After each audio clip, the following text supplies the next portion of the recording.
Naiknya harga tiket pesawat membuat pemerintah berencana mengizinkan maskapai asing masuk ke industri penerbangan dalam negeri. Ya, bahkan menurut Menteri Perhubungan Budi Karya Sumadi, setidaknya akan ada 3 maskapai asing yang akan ikut berkompetisi.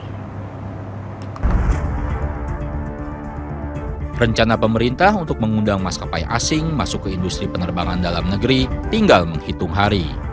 Kehadiran maskapai asing ini diharapkan bisa menekan harga tiket pesawat yang saat ini harganya dinilai terlalu mahal. Menurut Menteri Perhubungan Budi Karya Sumadi, sedikitnya akan ada 3 maskapai yang akan masuk demi menggenjot persaingan sehat di industri penerbangan domestik.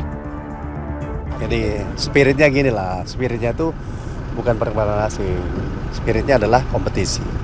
AirAsia yang pertama kali bisa jalan.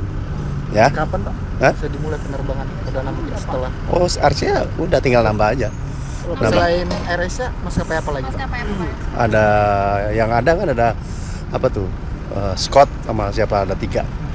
Itu yang prioritas. Itu dampaknya harapannya tiketnya kompetitif ya Pak? Ya ada kompetisi lah intinya ya.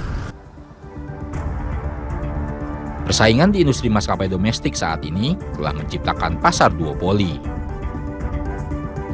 Sebab hanya didominasi oleh 2 maskapai besar, yakni Garuda Indonesia dan Lion Air Group. Data Center for Aviation atau CAPA menyebut, penguasaan pasar oleh 2 maskapai tersebut pada tahun 2018 mencapai 83%. Situasi ini semakin diperparah dengan akuisisi Garuda Indonesia atas kompetitornya, yakni Sriwijaya Group. Kondisi ini membuat Garuda dan Lion Air menjadi penguasa di industri penerbangan dengan pangsa pasar hingga 96% di tahun 2019. Dari Jakarta, Tiara Dianti, Indah Revina, RTV.